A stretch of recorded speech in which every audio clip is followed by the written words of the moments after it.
Hi, I'm Cliff Hildreth, broker-owner of the Hildreth Group. I ran across an article in Realty Times by Ardell de la Loggia, and I thought it would be good to share some of the main points with you. It's called The Top 10 Obstacles to Selling a Home. Now, some homes sell quickly, some don't. For a home that doesn't seem to be attracting offers, the sellers often wonder why their home is staying on the market longer than other similar homes. Well, frankly, in most instances, it's because the home is just priced too high. But there are other reasons that a seemingly good home is not selling. Many times, it's because the home is not prepared properly for sale. There are some very typical problems that some homeowners fail to recognize or fix. I thought I would go over the most common issues many homeowners miss in presenting their home in the best light for potential buyers. These are the things I, and most other realtors, see frequently, unfortunately, and consequently what I always educate my sellers to avoid.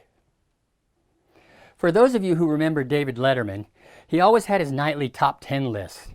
So just for a little fun in David Letterman style, let's list the top 10 things that make a buyer say, "Let's get out of here," when I'm selling a house.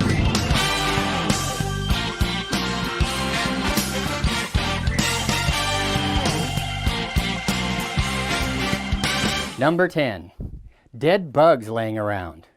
Almost nothing creeps people out who are viewing a home for sale like dead bugs lying around. Often people will fumigate a home after moving furniture out and then put it on the market vacant. The problem is that after the exterminator treats a home, dead bugs can continue to appear for weeks afterward. And with no one living in the house, you find the dead creepy crawlers lying on the carpet or whatever when you come to look. If you've moved out after exterminating, be sure to check periodically while your house is on the market for dead bugs and remove them right away. And also, don't forget to check inside cabinets and closets. I'll guarantee you the potential buyers will. Number 9, the ick factor. You know, those things that make you just a tad nauseous?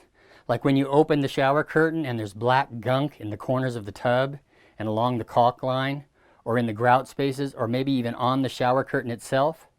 Or that thick, dense layer of soap scum or lime deposits on the shower door?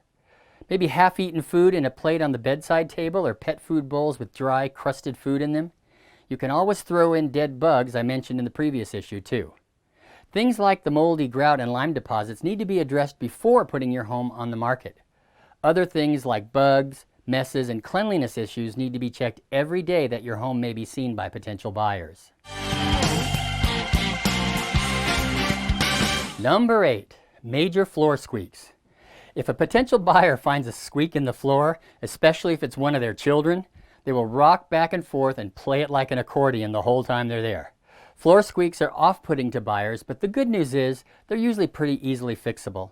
If it's squeaking under the rug, there are actually special screws to put in right through the rug to re-secure the subfloor to the joist. The screw has a break-off head that's removed once the base of it is screwed in, so it won't show.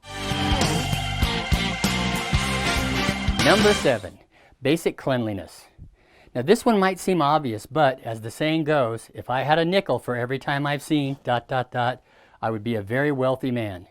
This one is actually unbelievably typical. It would be hard for me to count how many times I've brought a potential buyer into a home and found piles of dirty dishes in the sink and pots and pans from last night's dinner still on the stove with dry, crusted food in them, and on the stove as well. Pet food bowls with food everywhere except the bowl, also maybe several days old and dried out. People who see a home with the thought of possibly buying it want to envision themselves living there. If that home is dirty or disgusting, no matter how good the bones of the home may be, the odds are not good that they will see themselves living there. Number 6, piles of dirty clothes. This sort of goes with the last one, but it's so common that it deserves a category of its own.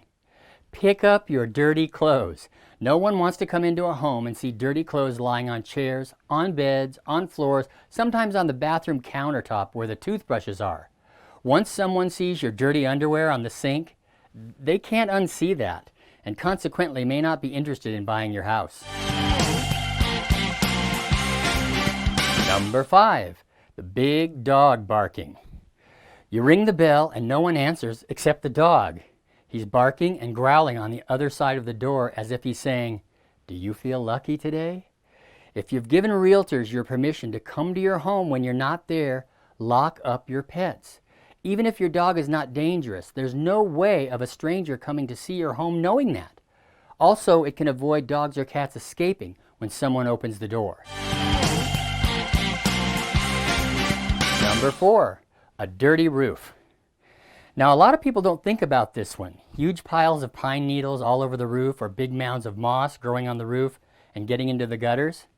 Gutters jammed full of pine needles or leaves. If you live in one of those places with beautiful trees everywhere, get out the blower or garden hose and clear them out. Number 3, buyer steps in dog poop. If you have a pet, do poop patrol every day. Nothing can sour the purchase of a home like a would-be buyer stepping in mounds of dog poop on the patio or in the yard. Especially when you made him take off his shoes at the front door so he wouldn't dirty your carpet, and now he's got dog poop all over his socks and can't put his shoes back on. Also, if your pet uses a pee pad inside, don't leave a soiled one out. If you put your pets away when you leave, as I said in number 5, then put away the pee pads too. Number 2, pictures on the walls. Pictures everywhere. I know it looked great in that Pottery Barn catalog when they took a whole wall and covered it with all different sized pictures in big black frames. Long ones, tall ones, short ones, and wide ones. When you look at a wall full of family pics, you see precious memories and the great history of your family. Do you know what the potential buyers see when they look at those pictures? They see the 100 holes that will be left in the wall when you move. So, since you're going to have to pack them up to move anyway, go ahead and remove the pictures and patch the nail holes before putting your home on the market. Let the potential buyer envision their pictures there instead. And finally, number 1, odors. If you open the door and there's a strong smell of any kind, it's a problem. That doesn't just apply to pet odors or mustiness, but also things like bleach, vinegar, or pine cleaners. By the way, the smell of cigarette smoke can be an instant deal killer. Now, generally this mainly applies to bad smells, but if someone is allergic to perfumes or just sensitive to strong odors, it's best to apply this to overly sweet smells too, like rose or floral scents, carpet fresheners, maybe the wall plug-ins, room fresheners as well. And don't forget food odors either. If you made curry or fish last night for dinner or some other food with strong odors, air out the house before you leave to avoid this issue. You may find these things delicious, but others may not. So if you're craving some nice squid tonight, maybe you should eat out. The bottom line is, if there are strong odors, good or bad, it could be a turnoff to some buyers. I've actually had buyers that want to leave even before making it through the entire house. Well, there you have it. Now you may be thinking, what's the big deal if they smell my dinner or see some clothes on the bed? They know these things won't be there when they move in. Well, the reality is that the home buying process is part psychological as well as practical. If someone walks away from your home with a bad impression for whatever reason, it may change their opinion of whether or not to put in that offer. If you recognize one of these issues in your home, it may not be a big problem, but if you have 2, 3, 4, you could actually cost yourself thousands of dollars in the price of your home, and also maybe weeks or even months of your home being on the market unnecessarily.